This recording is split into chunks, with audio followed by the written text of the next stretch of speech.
कोई नर्सरी से पढ़ा होगा, कोई 10 से पढ़ा होगा, 10 साल या 11 साल भाई हो गए। क्यों पढ़ रहे हैं हम लोग? बताओ जी, क्यों पढ़ रहे हैं? फ्यूचर नॉलेज बढ़ाने के लिए और अपना फ्यूचर अच्छा बनाने के लिए। फ्यूचर किस चीज से अच्छा बनता है? पढ़ाने। ठीक है ना। और आप लोगों को तो मालूम है क्यों पढ़ रहे हैं। पढ़ाई का पहला उद्देश्य, बहुत सारे उद्देश्य एक साथ जुड़े होते हैं। पढ़ाई का पहला उद्देश्य है सभ्य बनना, जिम्मेदार नागरिक बनना, जागरूक नागरिक बनना। आप पढ़ लिख कर भी अगर सभ्य नहीं बन सके तो आपकी पढ़ाई अधूरी है। आप जागरूक नहीं है, आपको अपने अधिकार नहीं मालूम है, अपने कर्तव्य नहीं मालूम है, तो तुम्हारी पढ़ाई। और जिम्मेदार नागरिक में मैं जिम्मेदार वोटर जरूर बोलता हूँ, क्योंकि वोटिंग हमारी ऐसी है जो पूरा देश डिसाइड करता है, पूरे देश का भविष्य, हम सबका भविष्य डिसाइड करता है। और अभी जितने पढ़े लिखे तुम्हारे सीनियर्स हैं ना, हमारी उम्र में और जितने भी हैं, वो पढ़े लिखे, उनको पढ़े लिखे का मैं कुपड़ ज्यादा बोलता हूँ। उनको जो वोटर की बारी आती है तो उनको वोटर के बारे में कुछ नहीं मालूम। कहते अरे नहीं, पॉलिटिक्स में क्या लेना, वोट ही नहीं डालने जाते। तो वो जिम्मेदार जागरूक नागरिक है क्या? तो आपको जिम्मेदार जागरूक नागरिक बनना है, साथ में जिम्मेदार वोटर भी बनना है। सबसे पहले सभ्य। अगर आप पढ़ रहे हैं और आपको अपने आसपास के अपने से बड़े लोगों का सम्मान करना नहीं आया है, अपने माँ बाप का सम्मान नहीं करना आया, अपने टीचर्स का सम्मान नहीं करना आया, तो आप पढ़े लिखे हैं क्या? कोई फायदा नहीं उसका। डिग्री का मतलब ये होता है जो अंदर से गुण जाना चाहिए। खाली एग्जाम पास करके डिग्री में टांगने से सब कुछ नहीं आता है। अंदर अगर आपके सारी चीजें, वो चीजें नहीं आई हैं, पढ़ तो हम घर पे भी सकते हैं, ऑनलाइन पढ़ रहे हैं, फिर स्कूल की इंपॉर्टेंस क्या है? स्कूल में हम जब जाते हैं बहुत सारी चीजें सीखते हैं और वो हम लोगों ने नहीं सीखी, तो फिर पढ़ाई का कोई फायदा। दूसरा, खास करके 10th के बच्चे, कई लोग 9th से 10th में बस धक्का दे के पहुंच गए हो, कई लोग ऐसे होंगे। लेकिन अभी 10th में अगर आपने स्टार्टिंग से मेहनत कर ली तो आपका अच्छा बेस बन जाएगा। करना क्या है, खास करके 2 चीजें सुन लीजिए। कोई एक बच्चा है, ये क्या नाम है आपका? कृष्णा। अब इस कृष्णा को मान लो रोज की 10 रोटी की खुराक है। कितनी? 10 रोटी की खुराक।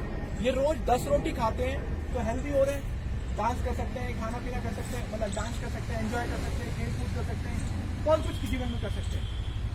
राइट? क्लियर है? अब इन्हें 10 रोटी के बजाय रोज इनको 2 या 3 रोटी दे दी जाए तो क्या होगा?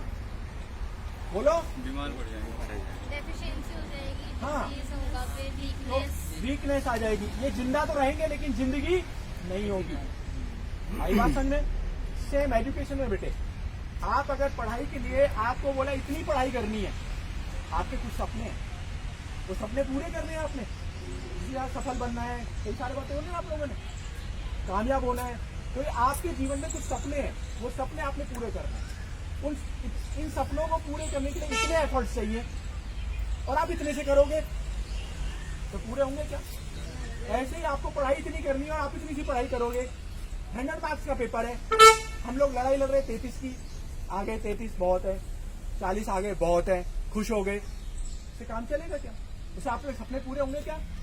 तो अगर आप 10th में और अगर आप रोज नियम से 30-40 पेज अगर नहीं लिखते हैं, रिटर्न में अगर 30-40 पेज नहीं लिख रहे हैं, तो आप पढ़ाई नहीं कर रहे हैं, आप सिर्फ टाइम पास कर रहे हैं। और जितने हिसाब से आप एफर्ट डाल रहे हैं, यानी 10 रोटी के बजाय आप 3 रोटी खा रहे हैं, तो हिसाब से शरीर बनेगा। शरीर को स्वस्थ रहने के लिए क्या चाहिए? खाना, पर्याप्त खाना, राइट। और दिमाग को स्वस्थ रहने के लिए क्या चाहिए? ज्ञान, अच्छा ज्ञान। कहाँ से मिलेगा? सबसे ज्यादा किताबों से, बड़े लोगों के साथ, अच्छे लोगों के साथ बैठने से। आई बात में?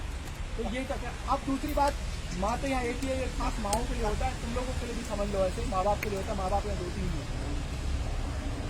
किसी कोई बहन जी गई डॉक्टर के पास, डॉक्टर साहब ये बच्चा मेरा बीमार हो गया, बुखार हो गया, इसको दवाई दे दो। डॉक्टर साहब ने दवाई दे दी, बोला ये टैबलेट ले जाके इसको पूरी दे देना, इसको बुखार कर जाएगा। टैबलेट बुखार की खाई आप लोगों ने? मीठी होती है कि कड़वी होती है? मीठी होती है टैबलेट बुखार की? कड़वी होती है। अच्छी लगती है किसी को? फिर भी सबने खाई नहीं थी ना, सभी ने खाई थी ना। क्यों खाई भाई कड़वी? अच्छी तो नहीं लग रही थी? क्योंकि आपके दिमाग में एक बात बैठ गई थी, एक बात आपको समझ में आ गई थी कि अगर ये शरीर ठीक करना है ये टैबलेट खानी होगी। तो वो कड़वी भी खा ली आप लोगों ने। सेम जिस बच्चे के दिमाग में ये बात बैठ जाएगी मुझे अपना जीवन सही करना है, तो पढ़ाई अपने आप अच्छी लगने लगेगी। तो पढ़ाई आपको पसंद हो या ना हो, ऑप्शन ही नहीं है। आपको जीवन अच्छा करना है। और पढ़ाई का मतलब ये नहीं है कि आधा अधूरा पढ़ के एग्जाम पास करने तक को पढ़ाई नहीं बोलते हैं। ये कह रहा हूं, अगर किसी सब्जेक्ट को पढ़ रहे हो तो उसको ये पता नहीं उस सब्जेक्ट पे कमांड होनी चाहिए। साइकिल चलाने आ रहे हैं आपसे थोड़ी बहुत ऐसी हिस्से मिलते वहां तक साइकिल चला दी, उसको साइकिल चलाना नहीं बोलेंगे। साइकिल चलाने का मतलब है कि हर परिस्थिति के लिए आप तैयार हैं। साइकिल पे गड्ढा आ गया तो भी संभाल लेंगे, ऊंचा आ गया तो भी संभाल लेंगे, नीचा आ गया तो भी संभालेंगे, तभी बोलेंगे ना साइकिल चलाना आ गया। ऐसे ही सब्जेक्ट में जो आप पढ़ाई कर रहे हैं कि हमने कई सब्जेक्ट की पढ़ाई कर ली, तो मतलब सब्जेक्ट की नॉलेज आपके अंदर होनी चाहिए। ये नहीं है कि सिर्फ एग्जाम में पास कर लिया, जैसे जैसे तुक्का लग गया और हमारे मार्क्स अच्छे आ गए, वो सफिशिएंट नहीं है। राइट? तो किसी सब्जेक्ट को जब टाइम दे ही रहे हो तो ढंग से टाइम दो। आपका 24 घंटे है भाई, और काम क्या है? कुछ भी नहीं। बाकी लोग जो काम पे जाते हैं 8-10 घंटे तो काम करते ही करते हैं ना, तो कम से कम 10 घंटे 12 घंटे तो आपका ही बनता है ना कि पढ़ाई को दें। बाकी 12 घंटे जो मर्जी कीजिए यार, किसने रोका है?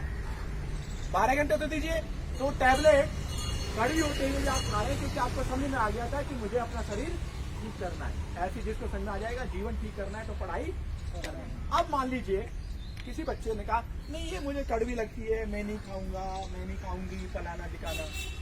मम्मी ने कहा अच्छा एक काम कर, उसके 5-6 टुकड़े कर दिए टैबलेट के, और एक छोटा सा टुकड़ा बच्चे को देखे, अच्छा चल थोड़ा सा बुखार उतर जाएगा। जो काम पूरी टैबलेट से होना था वो थोड़ी सी टैबलेट काम करेगी क्या?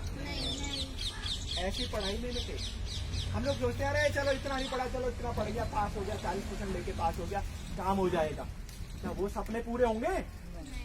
अरे जिसके लिए इतने एफर्ट्स चाहिए उसके इतने एफर्ट्स करोगे तो वो सपने पूरे होंगे आपके? नहीं। और जब एफर्ट्स आपको करने हैं, मेहनत आपको करनी है, और बाद में जब जॉब नहीं मिलती है, काम नहीं मिलता है, तो दोस्त किसको देते हैं? माँ बाप को, टीचर्स को, सही से नहीं पढ़ा है, सरकार को। आई बात में और फ्रस्ट्रेट हो जाते हैं, आधे सुसाइड करने भाग रहे हैं अभी, क्योंकि जब मेहनत करनी थी तब मेहनत नहीं की, बाद में दिमाग लगा रहे हैं, दुखी हो रहे हैं। तो हम लोगों के पास राइट टाइम है, अभी से कोशिश कीजिए, अभी से मेहनत कीजिए, बिल्कुल भी मौका मत जाने दीजिए। आई भाषण में यहाँ जितने 20-25 बच्चे यहाँ खड़े हैं, मैं कहता हूँ सबके सब इस बात को मान के चले कि हमें अपने लेवल के एफर्ट्स करने हैं। और बेटा कहीं कोई दिक्कत आए एजुकेशन में, ठीक है, मैं आपके साथ खड़ा हूँ। मैं क्या कर पाऊंगा आप लोगों के लिए मुझे नहीं पता। आपके माँ बाप आपके साथ खड़े, और माँ पहली गुरु माँ होती है। आई भाषा में अगर आप माँ से बहुत कुछ सिखा, माँ भले पढ़ी लिखी नहीं है फिर भी हमें ऐसा कुछ सिखा सकती है जो दुनिया में कोई दूसरा नहीं सिखा सकता। राइट? तो मैं आप लोगों के साथ खड़ा हूँ, जहाँ भी कोई दिक्कत आए, किसी भी तरह दिक्कत आए, बात कीजिए। मुझे नहीं पता मैं क्या कर पाऊंगा आप लोगों के लिए, बट पूरी कोशिश करूंगा कि आपकी समस्या सॉल्व हो। राइट? चलिए, तो आज के लिए इतना काफी। जिसकी किताबें मिल गई है ठीक